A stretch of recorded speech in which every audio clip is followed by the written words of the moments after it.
males, children of all ages, non-binaries, and transgenders. This is the Ultra Heelz Wrestling Podcast, live from Bravery Studios in Garfield, New Jersey. I am Darth Messiah 2.0.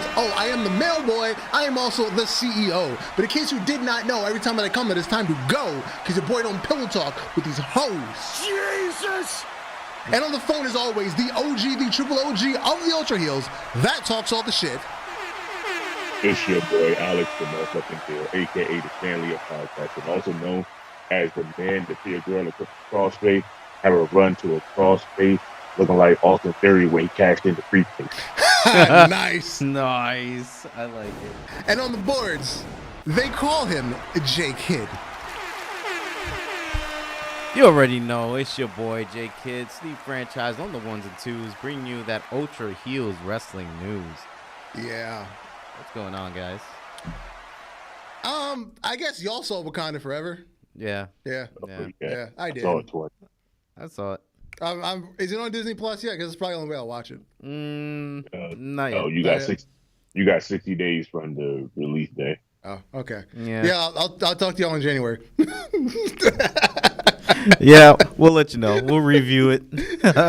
Feel free to spoil it. Any way we can. Yes. I got you. It just started raining out of nowhere today. It did. It's just like, just all of a sudden, just missed. Because I was as usual on Tuesday. I'm at my girlfriend's house most of the day. I'm taking a nap. I wake up, come here, and I'm like, oh, it's raining. It hasn't been. I mean, it was a different rain too. It's like one of those misty rains. I like this kind of rain. Yeah, it's nice, a little that's drizzle. That's probably why I slept so good, because it started raining. And those, because I always sleep with the window open. I don't care what color it is. The window's got to be open. It's one of those rains that you could turn on the lo-fi and just chill out. Yeah, it's a nice rain. Yeah. Mm-hmm. Speaking of something nice. Something nice. Yeah. Cheeks of the week. Hey. Cheeks of the week. If you haven't been here before, this is how we start our day. Cheeks of the week. The greatest 3 minutes in wrestling podcasting weekly. Cheeks of the week. Cheeks of the week. Nice. And we're kicking it off with Tessa Blanchard. Jesus! I can't remember if she's made an appearance before. She did. She did? Yeah, okay. she did. Don't worry. We're going to have the year-end cheek recap. Yes. We had the mid-year one, so we'll have a year-end cheek recap too. So we gotta review all the videos from this year. You know, four videos out of the month. Review all the cheeks of the week. You know, all the cheeks, all the time. Let's see if we do this approximately 5 minutes times 52 weeks. How long is that gonna be? Jesus! I don't think my software allows me to make a video that long.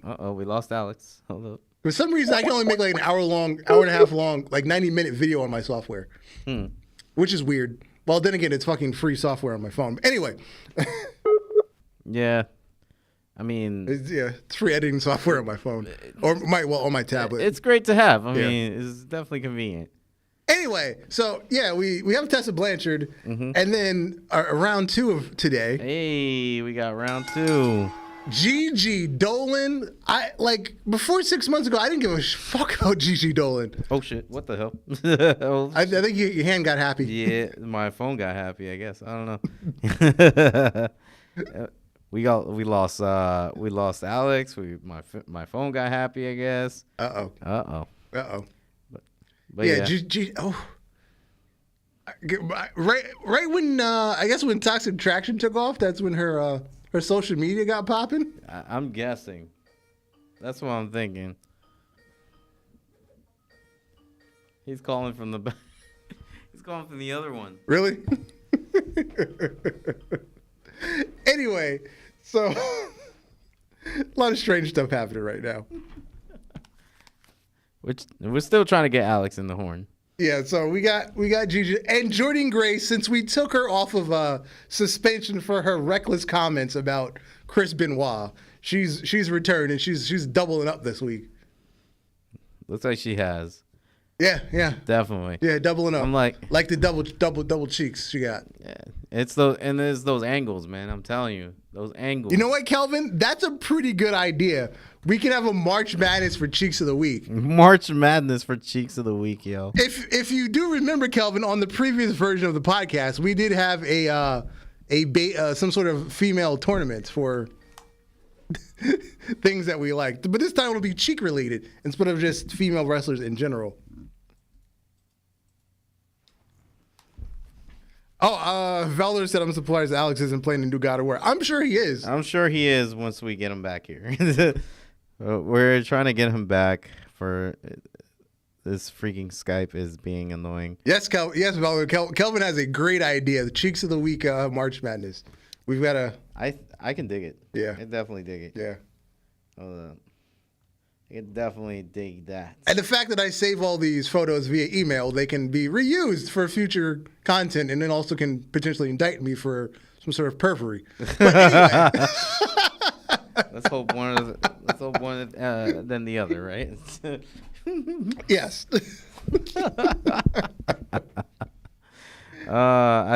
We should get Alex in pretty soon. I had to restart Skype. And then while we're on the topic of perjury, Scarlett Bordeaux, she was during a house show. What was it? Friday night. She had a drink thrown at her by a fan. Oof. Is Alex back on? This just rings on my side. I was just working. So she went to Twitter and says, There we go. There we go. There we go. Hey. So Scarlett had a drink thrown at her at a house show. I want to say it was Friday night. Then she went on Twitter and said, as a classy woman from Chicago, I'm not surprised something like this would happen in Peoria, which is also in Illinois. P.S. To the granny who threw the drink, your booze was as cheap as your hairdo. Burn. My God.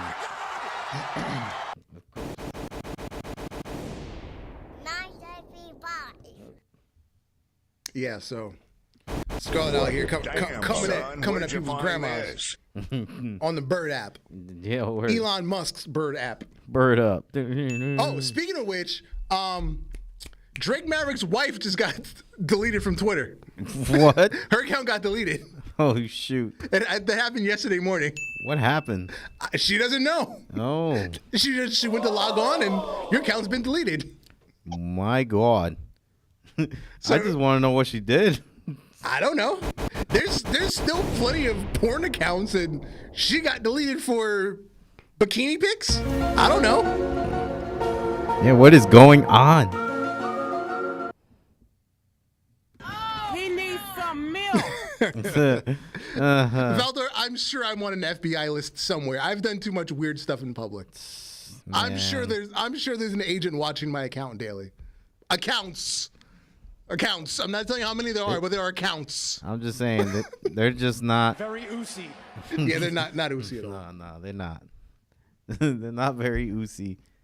And speaking of being oozy, them boys. Oh wait, no, I'm sorry. No. I did it again. I'm still thrown off from vacation. Mm-hmm. I'm still thrown off from vacation. Come on, you know what time it is, man. It's ultra fantasy booking time. Last week was Dragon Force. I don't know why I'm still doing that. I want to just jump to next. I guess we're gonna have to put it on a different random time where you would know. No, I think because I'm trying to make good segues, and I just forget that we've moved the Ultra Fantasy booking to the beginning of the show. We'll see. So anyway, last week, Paul Heyman came out for a promo. He wanted to address the situation from the pay-per-view, which was unauthorized, where during the main event, a mystery person came out and disturbed the match between Cesaro and Finn Balor, where Cesaro was trying to win back the WWF Championship. So Paul Heyman said, "Ladies and gentlemen, I come to you today to solve the issue of the mystery person who screwed my client, Cesaro, out of his opportunity to regain the WWF Championship. Before we go off the air tonight, my in-depth investigation will bring this coward to the light. This person will pay for their sins." And the first match, which was an I Quit match in the women's division. Sasha Banks has defeated Mia Yim 23-16. Hey. Match 2. In a tables match. Oh, I'm sorry. Hold on. Promo. The Briscoes, they sent in a video from their farm. Hey, Mark, what's up? Them boys, them funny talking boys with the mask. What's them names again? Oh, you talking about them triangle boys? Them deaf boys? Yeah, that's it. Deaf triangle, them boys. So anyway, y'all got one over us at the pay-per-view, but we gonna get that lick back. Trust that. And to make sure we get our shot, if you try to defend them belts against somebody else, we just gonna fuck shit up. Believe that. Very oozy. Jesus! Match 2, in a tables match. Uh-oh. We got some controversy. Uh-oh. We're not sure who fell through the table first because it is tied 22-22 on the voting. So the Hardys and the Dudleys. A little controversy in the tables match. When is it not a controversy when it comes between these four? And if you remember Once Upon a Time, I want to say it was John Cena accidentally fell off the ropes and fell through a table. I think it was a match against Sheamus. I feel that did happen. And Sheamus actually became a champion. Yeah, by complete accident because John Cena fell off the ropes. But anyway, match 3. It was a triple threat for the ECW Television Championship. It was Sheamus versus Jay Lethal versus Wheeler Yuta. And Sheamus is back in the win column. Because he was on a winning streak for quite a while. He was. And then he was dominating this year. and then I think he ran into Wardlow, and that's when he lost. And I think he's been without a win for a while. You know, high spirits can be crushed. But I just want to say, for you people not voting for Jay Lethal, what the fuck is wrong with you? I don't know what's wrong with him. He came in dead last with 6 votes. Sheamus had 20, Wheeler Yuta had 13, and Jay Lethal got 6. I don't know what's wrong with him. I know I voted for Jay Lethal. Anyway, moving on. Main event. Ooh, okay. For the IWGP Intercontinental Championship, Kazuchika Okada has challenged Wardlow. Ooh. What do you think the voting was? I think it was halfway. Let's say it's 49-52 or 51. Pretty close, pretty close. Wardlow won by 1 vote. Wardlow won 13-12. 13-12. Yes. Holy crap. Wardlow retains the IWGP Intercontinental Championship. That was a close I'm match. shocked because I thought there'd be some New Japan bias and Okada was going to win by a landslide. Jesus! But before we go off the air, Paul Heyman comes back to the ring. Tonight, Cesaro speaks first. Tonight, I was attacked by someone in a hooded jacket with a lead pipe. I'm only bruised, so it's only a matter of time till I get my revenge on. Wait, Cesaro. Uh-oh. Allow me to formally reveal the person who stopped you from winning the title. The boys in the truck enhanced the video of this disgraceful person running to the ring at the pay-per-view last week. I've personally went to this person and talked to them and told them if they do not come out to reveal themselves, they will be fired. And who walks out? Tommaso Ciampa. Oh. And he says, you see, I was sitting by the monitor watching your match at the pay-per-view, and I thought, you don't deserve the win. I do. Yes, I won the ECW TV title earlier in the night, but I want more. I want it all. You've been handed so many opportunities, so I'm taking them away from you and giving them to myself. Ooh. And that was Dragon Force. Hey. Damn. This was epic. Yeah, pretty packed episode. We had a nice whodunit angle going on. Yeah, right? I was shocked by the voting on the Intercontinental title match. Dude, that was very close.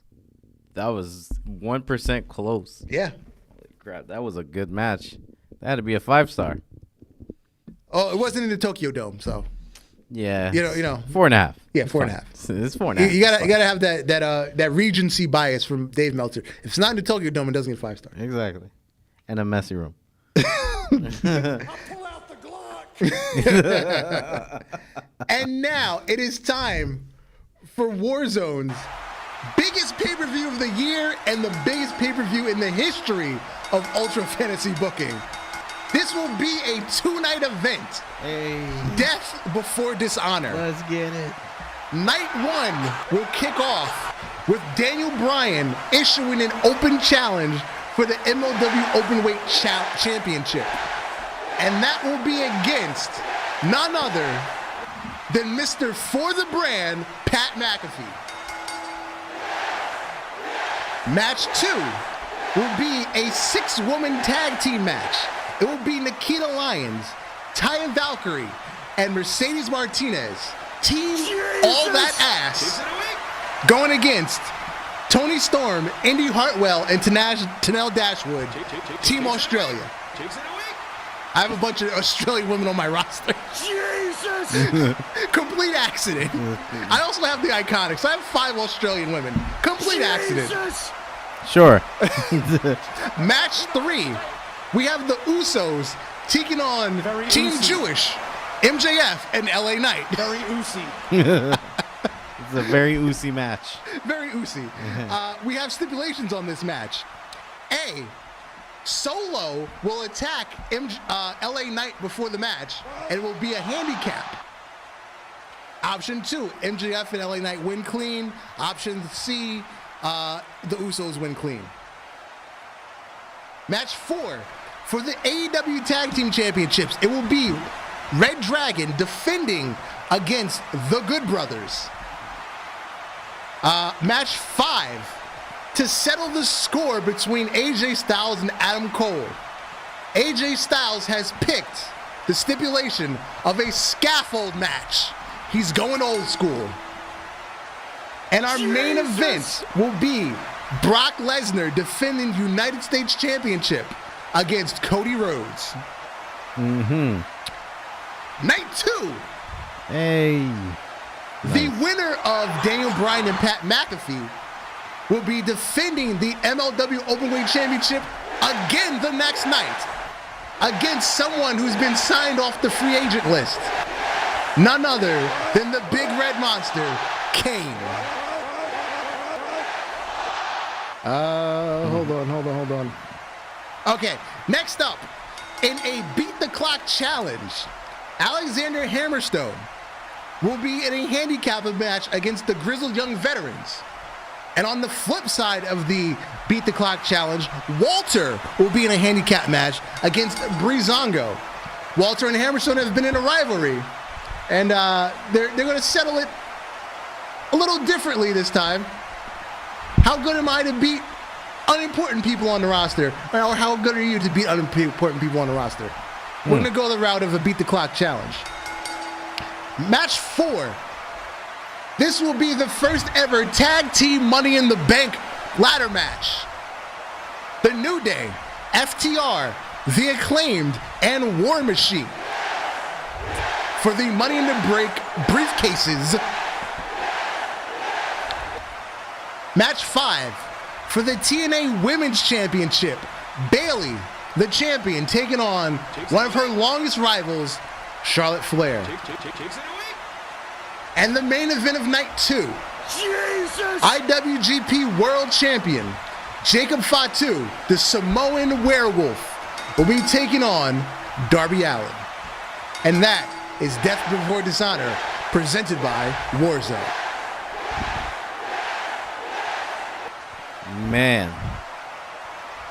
What a pay-per-view. Or it looks like a pay-per-view, man. Like 2-night pay-per-view. 2-night pay-per-view. 2-night pay-per-view. Holy crap. Yeah. I can't wait to vote on that. Yeah. It's going to be great. 2-night extravaganza, guys. And I will actually put the voting on 2 separate nights. Yes. That would be awesome. I get to vote 2 times in 1 week? Yeah. That's what's up. So, guys, make sure you catch Warzone. Yeah, make sure you follow us on Instagram. It's Ultra Heels Podcast on Instagram. Not hard to figure out. That's gonna be, this is gonna be something. No, I'm sorry. I changed the name a couple months back. It's Ultra Heels Wrestling. Ultra Heels Ultra Wrestling. Heels Wrestling. With a Z. Ultra Heels Wrestling on Instagram. No, Very oozy. I feel very oozy. Yes, we're feeling oozy because them boys, them sons of Rikishi, they're now the longest reigning tag team champions ever in WWE, passing the New Day, who they beat in this match. And they did an excellent job. I'd like to know who produced the match. Very oozy. Because I was convinced they might actually let New Day win this. Yeah, I was convinced too, until that happened. Very oozy. Until it's a very oozy day for the Usos. Yeah. There is a very oozy reign because now they're the longest reigning tag team champions. And I like that they let this match go clean. It wasn't a bunch of, gaga nonsense happening around it. They let it happen. I respect it. Yeah. And because, again, the fact that the New Day have been their rivals for the last 6-7 years, and the New Day were the ones that held the record, The story wrote itself. It wrote itself. Wrote itself. Pretty much. It was just delivered in the ring. That's all it was. It was a great performance. And you see the chemistry on even all 4 combatants. Yeah. They've been killing it for years. Yeah. Fighting back and forth. I feel like it's not the ending, but this is like a milestone of what their rivalry was. Yeah, because conveniently, I don't think they've had a match in close to a year with each other. Yeah. But every time they do, they always bring the house down. They deliver. They always deliver. Going back to, I believe it was WrestleMania 33 New Day were the hosts. 34 they faced. Was it WrestleMania 32? Yeah, I think it was WrestleMania 32. The Usos were SmackDown Tag Team Champions. Yeah. And they got put on the pre-show against the New Day. And that was one of the best matches on that show. It was. Because they were pissed. Why did you bump us to the pre-show for Snooki? Because that's when Snooki was. It was Snooki versus Vicky Guerrero. Yeah, and I was pissed. They got bumped for Snooki and Vicky Guerrero. Why is the best tag team match booked on a pre-show? Like what? Yeah, it was one of the best matches on that card. I remember that day. Because WrestleMania 30, that was the Seth Rollins cash in on Brock and Roman. Yeah. Yeah. It was definitely that cash in. One of the greatest cash ins, by the way. Yeah. It is. Ironically, on Raw last night, Dolph Ziggler was insulting Austin Theory for failing to cash in. He says, "I know who had the best cash in ever. It was actually Rollins. Ziggler was second. Ziggler would be second. Without the Rollins one, it's Ziggler. Why? Because that New Jersey crowd was crazy. The night after WrestleMania, you cashed in. That was big. You cashed in on like the Hall of Fame crowd. Yeah. That was the best crowd to cash it in. Yeah. Because they went hype. We went hype. Yeah. We went freaking hype. So still second. No, a very close second. Very close second, yeah. Because I think Rollins cash in is more monumental. Because just the fact of him just Brock and Roman down. It's Brock and he's just and Roman jetting down the aisle. Those big WrestleMania ramps? He's just. And I think what made Ziggler into second is because he cashed it in on somebody that it's not even there no more. Who was it? Oh, Del Rio, right? Yeah. Yeah. It's you don't even want to talk about him anymore. But Del Rio was over though. He was over for a little bit. We hate him now because of his outside of the ring bullshit, but he was over as fuck. He was definitely his first run. I wasn't too crazy about the second run. I think Ricardo Rodriguez is more over than him. Yeah. Yo, you can't tell me without Alberto Del Rio ring announcer that he would be more relatable or more over. He was definitely a part of the act. I give him that. He was definitely a part of the act. The ensemble. Yeah. But I feel like Ricardo Rodriguez is more over than Del Rio. Okay. I just gotta state that. Yeah. Also on SmackDown, they announced the WWE World Cup. You know that trophy that Shane McMahon stole last minute in Saudi Arabia to be the best in the world? Oh man, I don't know what to say. This is just like that freaking AEW. Yes, I was gonna say like this is some shit thing. AEW would do because the network wants to tie in something because the World Cup will be on Fox. The soccer FIFA World Cup will be on Fox. But you know what? I see my boy Sammy over there. He definitely is gonna do something. You know what? I don't know. You know do what? something. They have to give it to him. They have to. I see my boy Sammy there. They have to give it And to he's him. feeling very oozy. You know? Because that way he had because he's not a champion, but then he has a quote unquote Uzi. title with He'll be holding it with the bloodline. exactly. Just, they've got to give it to they him. got to give him something. Very Uzi. He has to be very oozy in his team. But I wouldn't be mad about that. I'm looking forward to it just for Sammy. That's it. I don't think I'm looking forward to it for anybody else. Unlike AEW and the All Atlantic Championship, Mm-hmm. WWE actually represented the world with this. Yeah. You have Mustafa Ali, he's from America, but he's of where's he? Iranian descent, I believe. I thought he was Iranian Pakistan. or Pakistani. Yeah, somewhere in the Middle East. You got Nakamura's Japanese. Hold on, I closed the window. Who else is on? Isn't Ricochet like Ricochet's American. Strowman's American. Jinder Mahal's from Canada, but he's of Indian heritage. Sami Zayn's from Canada, but he's of Syrian heritage. Pete Dunne, fuck Butch. Pete Dunne is from the UK, and Santos Escobar is Mexican. It seems like the whole roster of WWE there. There you go. Yep. Now get everything, just something. Just something of the world. Yeah. Yeah, unlike the All Atlantic Championship with people from places that don't touch the Atlantic Ocean. And it doesn't make sense. I don't understand. At least WWE did it right with this one. At least what I'm seeing now. Man. Yeah, Kelvin, that's the only issue. Like, what do we do with Solo? Because then he has nothing. They took away his something. Yeah, over some bullshit. Over some bullshit, exactly. They took away his something. Because he attacked fucking Wes Lee, who was supposed to be in the match. And he took the spot in the match. And then they said, "Oh, you can't be champion because you weren't supposed to be." The fuck? You sanctioned the match. The referee rang the bell. It's a match. He took a day to blame it on the fucking ref. Don't take the title from him. Blame it on the fucking ref. They took a whole day for him to be in the match. Like, they could have done something in the middle of the match. Be like, yo, you didn't belong in this match. Like, yeah. Why? It's the ref's fault. The ref rang the bell and allowed the match to happen and rang the bell for the end of the match and handed him the title. It's the ref's fault, not his fault. It's moments like these. I pull out the Glock. Absolutely. Yeah. And it makes me think about Vince McMahon's bad booking because that's something Vince would do. Yeah. And speaking of Vince McMahon booking, whatever the fuck happened to Austin Theory screams of something Vince would have done. You think Vince is actually in the back or just actually giving this screams of something Vince would have done. Because, okay, you have the historic first ever cash in for something other than the world title. Okay, fine. Because in this interview, he gave good reasons, good retcon for your fuck up, but because, Roman's untouchable because A, he's never around, and B, when he is around, the bloodline isn't far behind, so you can't get to him.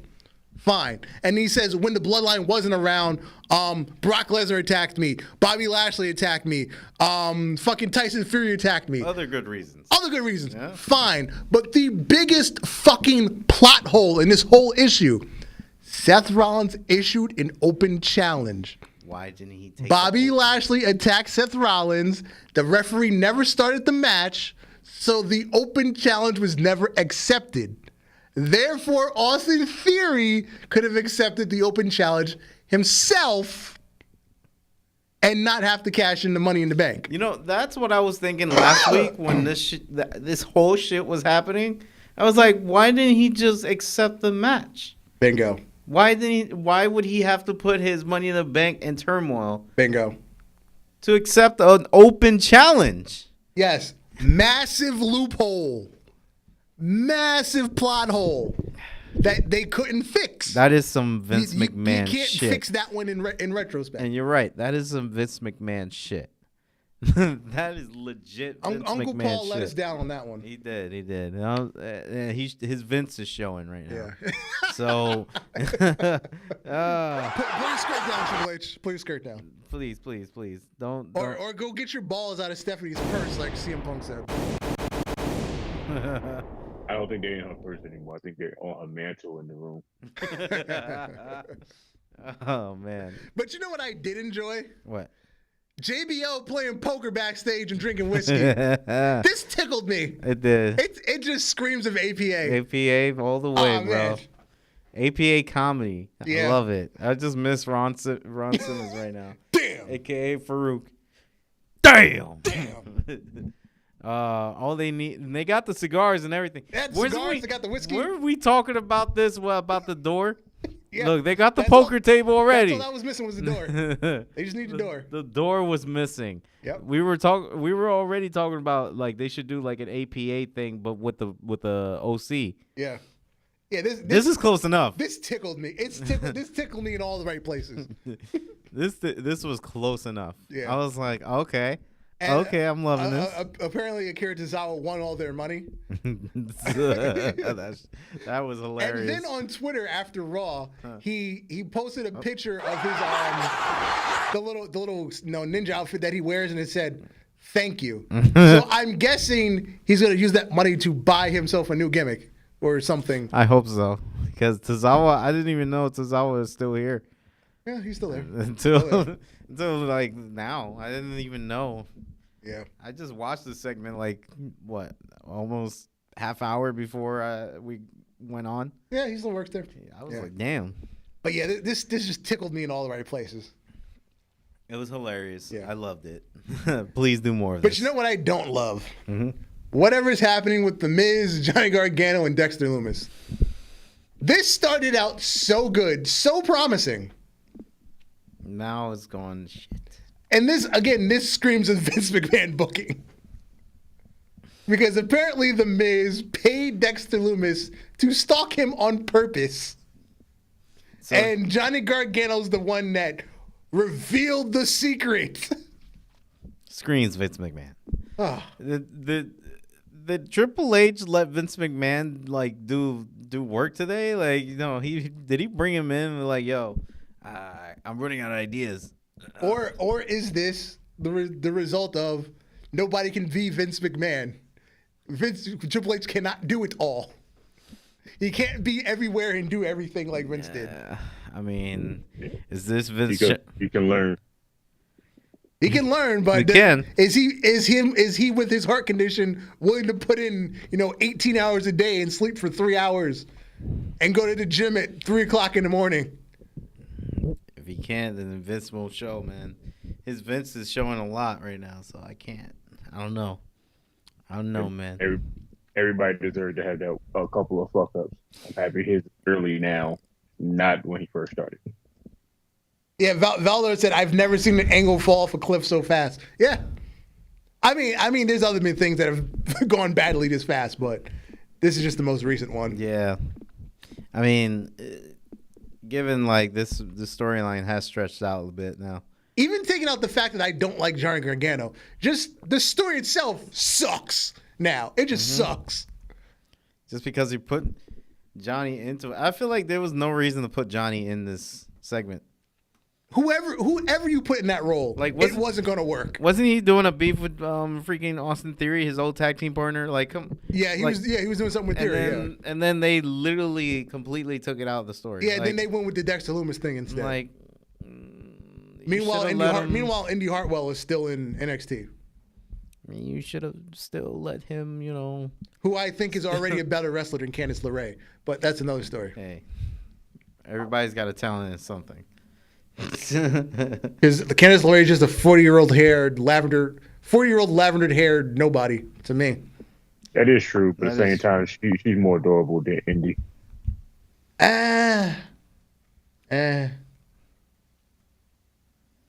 She doesn't do it for Pick me. and choose.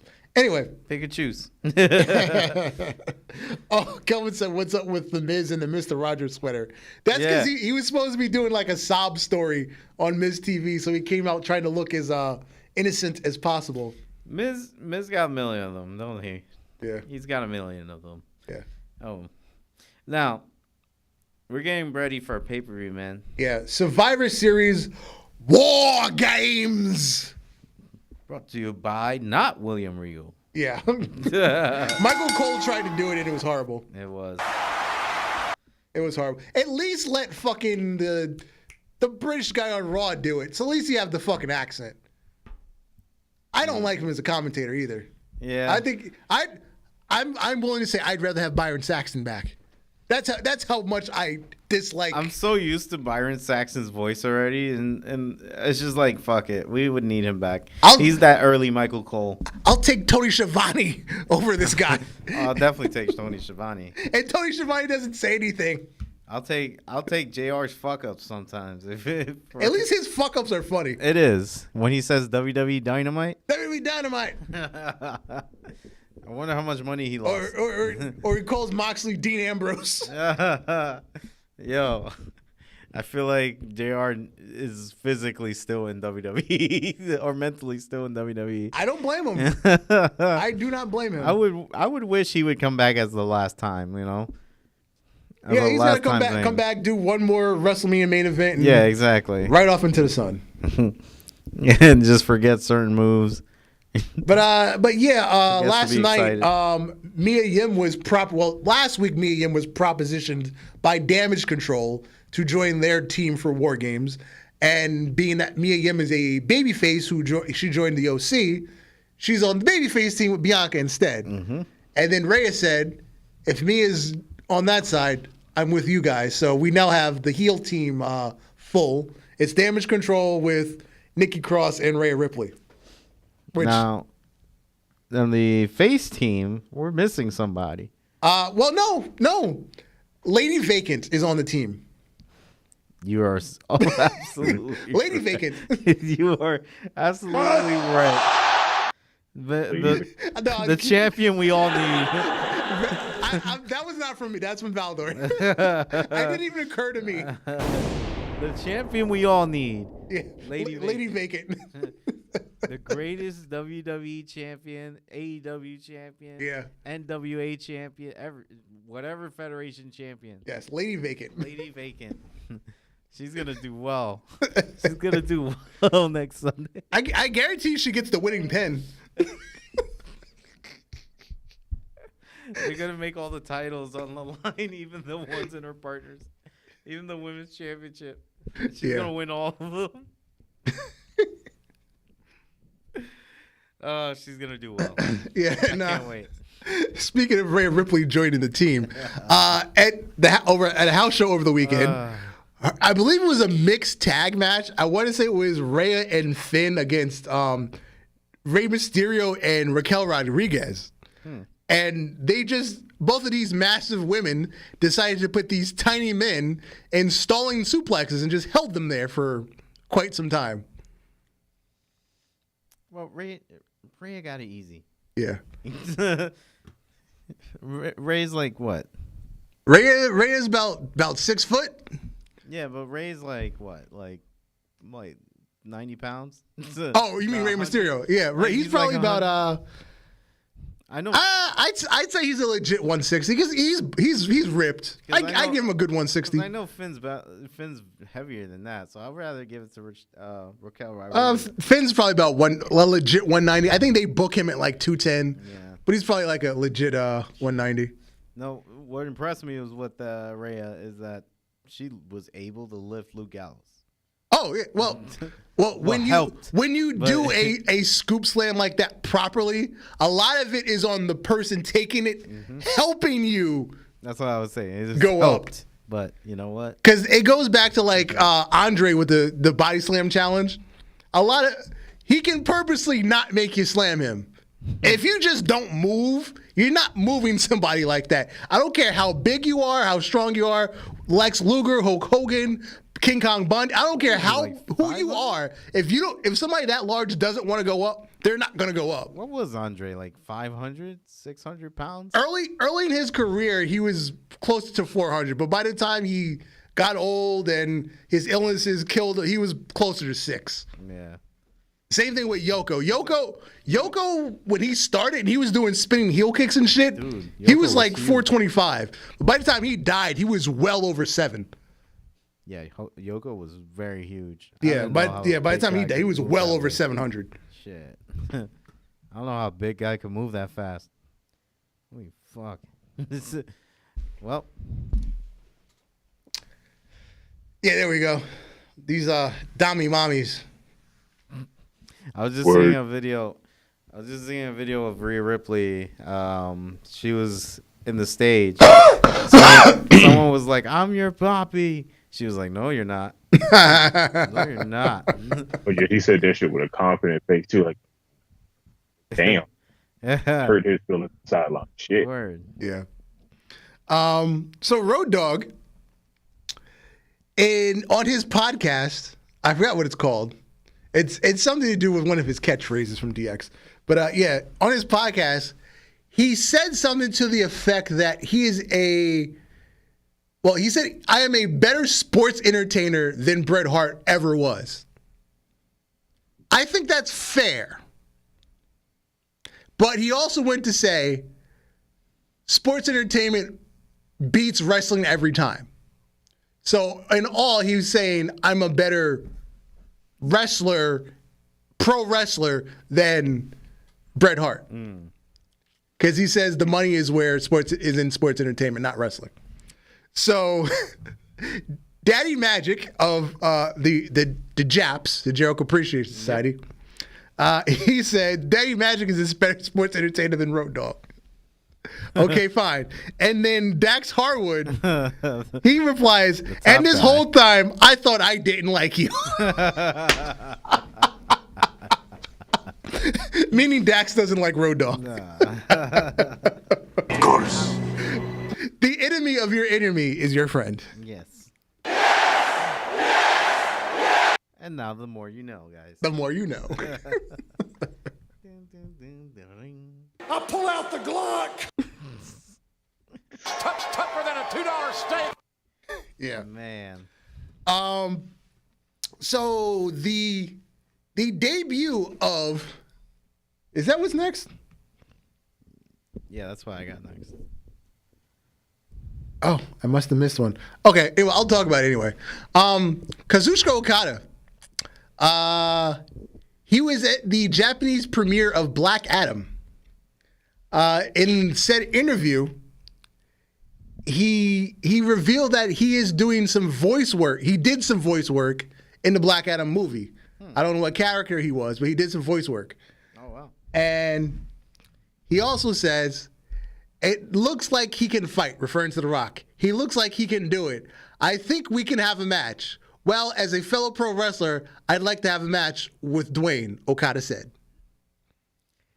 Kazuchika Okada versus The Rock. Yes. Apparently, he has challenged The Rock in this interview. You can imagine, like, some forbidden door shit like that? Like, yo. I never thought of it that way. Are we doing this at Wrestle Kingdom or WrestleMania? We're doing wherever The Rock feel like he want to go, because who's going to tell him no? Oh, so we can do this in his backyard, you're saying. We're going to put this on Young Rock. It's going to be in WrestleMania.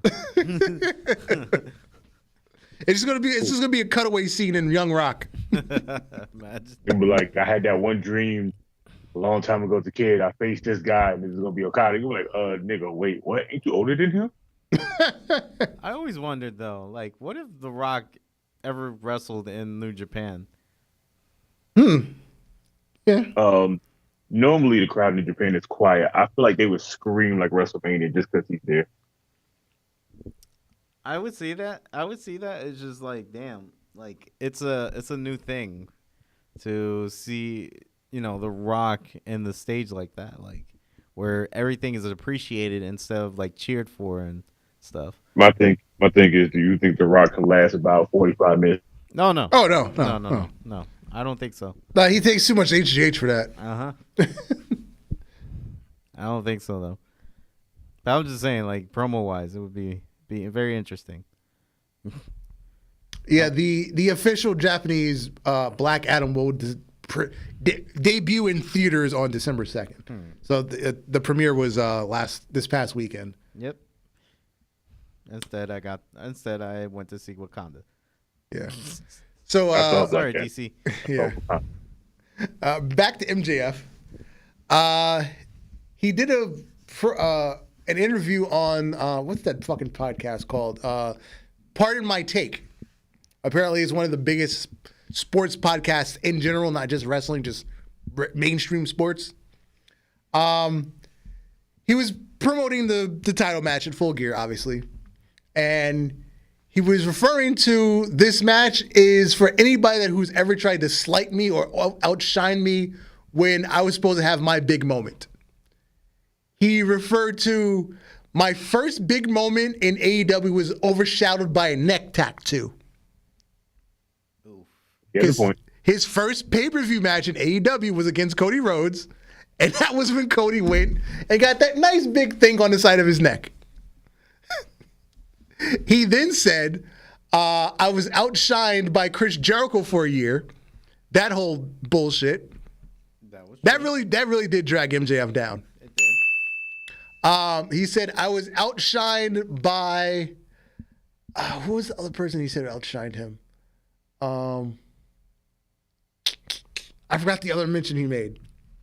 There was several people he pointed fingers at, but I think he even made a CM Punk reference. Did he? Yeah. Because that would have been next, basically. After that. That would have been next because after Jericho was CM Punk. Yeah, I forgot what the other one was, but he took some shots at some people. What about Moxley? I don't think Moxley was mentioned. I'm just going down the list of people he fought in AEW. So yeah. But excellent interview if you watch the clip. But it's Pardon My Take podcast. Excellent clip. And MJF is also appearing in a movie based on the life of the Von Erich family. Oh yeah, I seen that.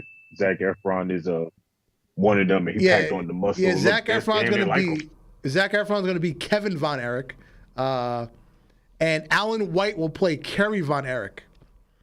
MJF is going to play, I believe, Lance Von Erich, who was just a gimmick brother. He wasn't actually related to them. He was just total wrestling gimmick storyline relation to the Von Erich family. So it's a very small role. He's not like in the entire movie. But still, like, I didn't even know they were making a Von Erich movie. Yeah. It just kind of popped up out of nowhere, but it's happening. The film company is A24, if you ever heard of it. A24. Yeah. Definitely heard of it. They do a lot of movies. They do good movies. Mm-hmm. So I'm kind of like really want to see this. Mamma Mia star Lily James is also in the movie. And it's directed by Sean Durkin. Sean Durkin. Durkin, yes. Sean Durkin. Durkin. Nice.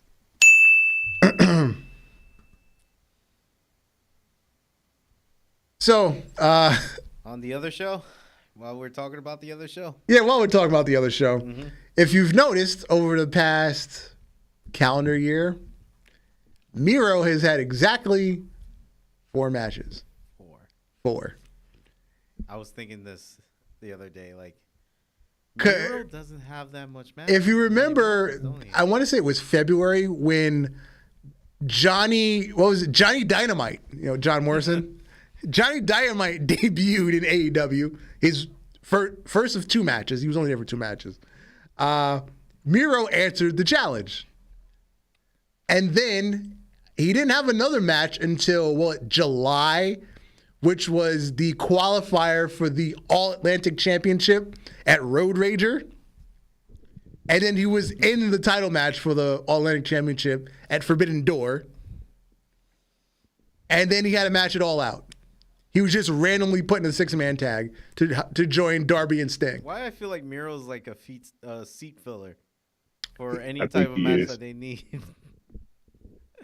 If you go to the next slide, if I remember to put it in. Remember that guy? The Redeemer? Remember that?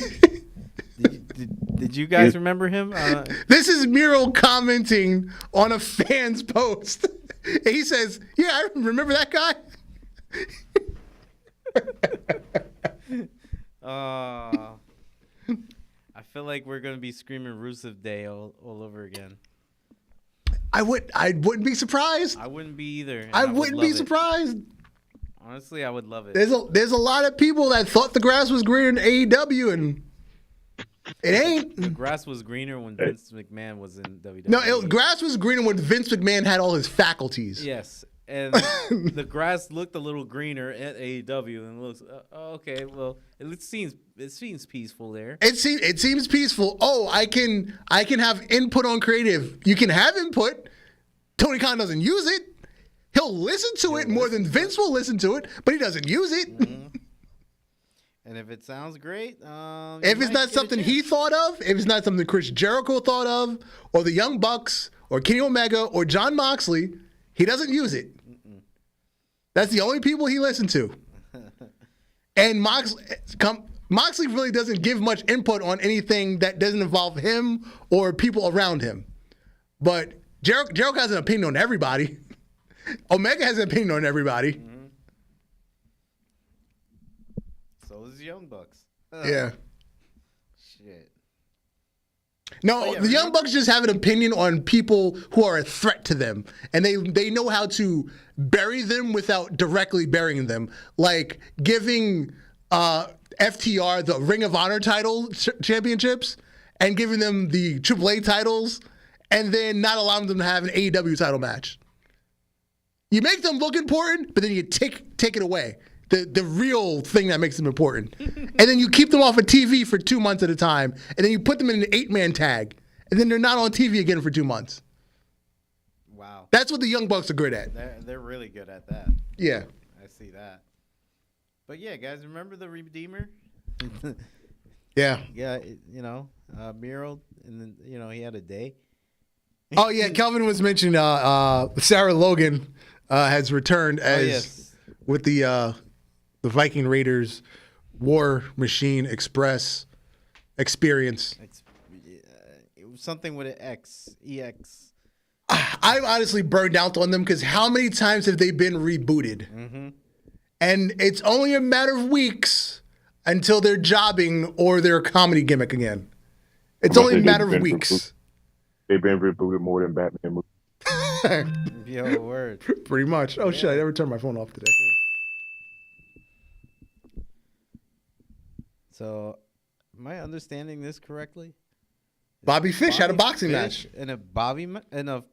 Boxing match. Yes, after he did not re-sign with AEW.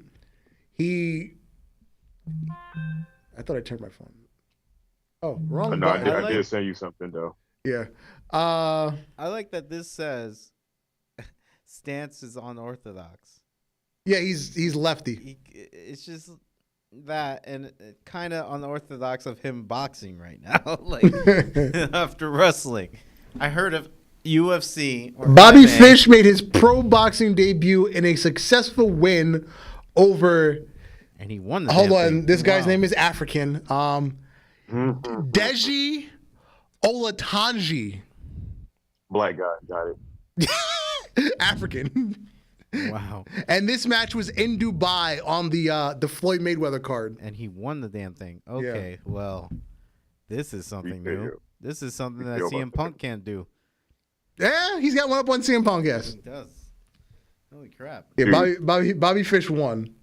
I was the dude, amateurs have something up on CM Punk when it comes to fighting in the cage. That's true.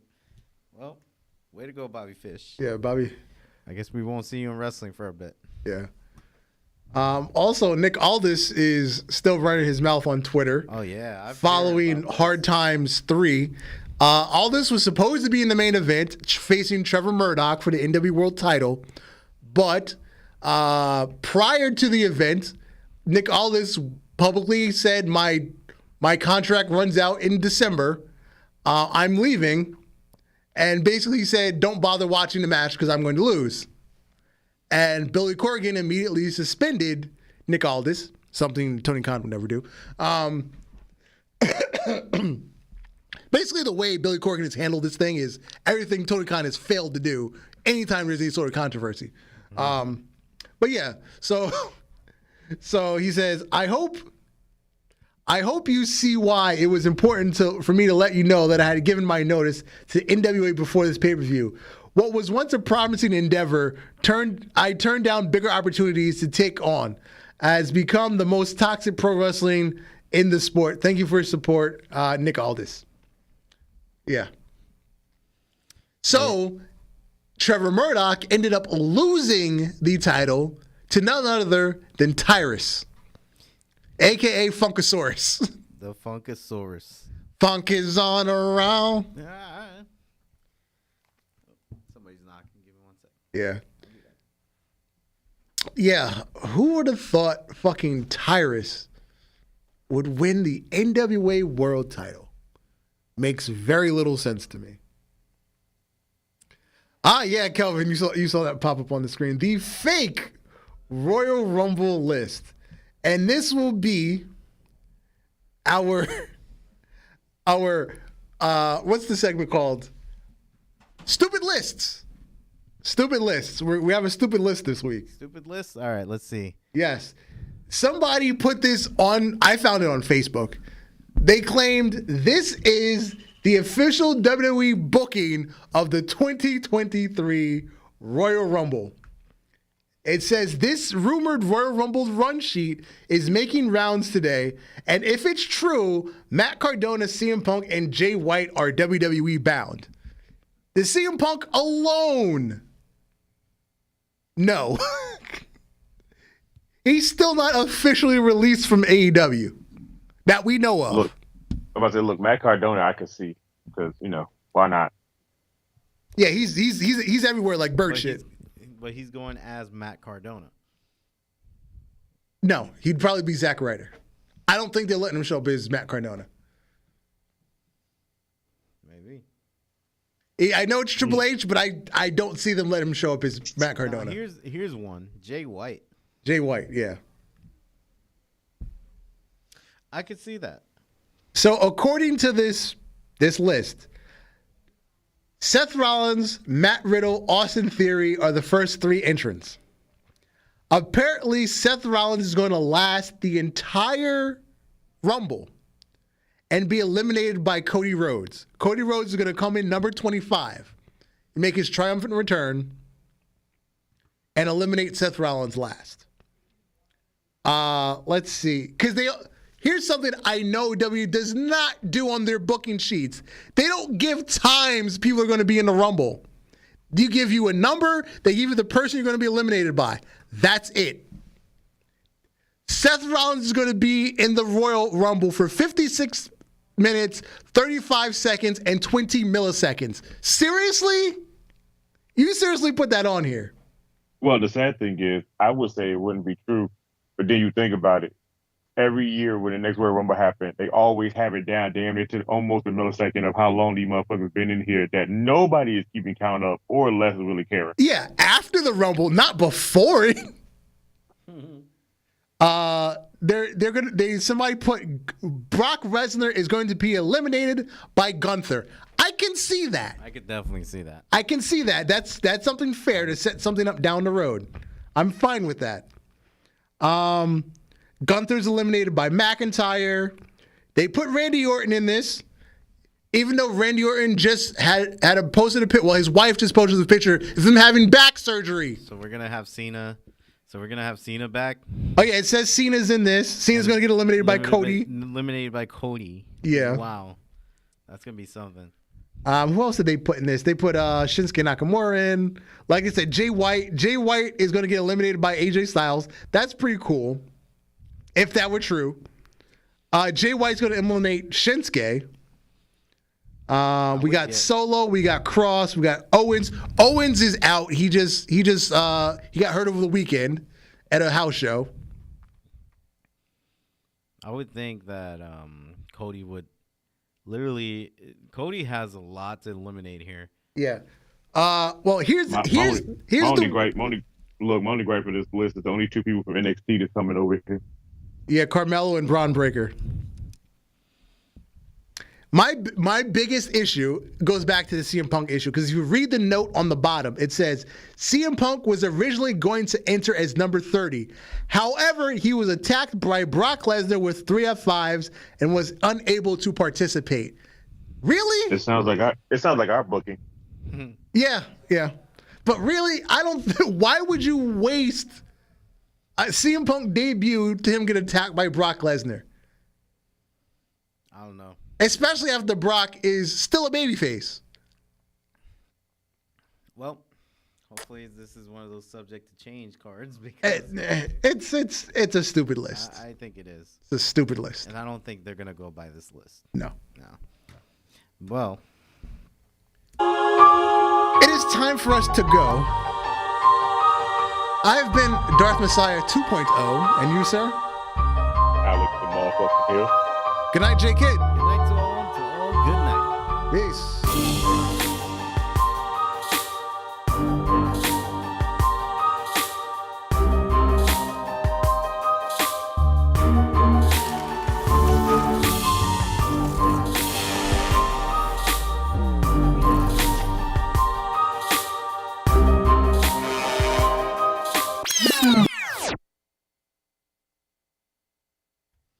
All right, so I got another podcast. Yeah, that's so- waiting out.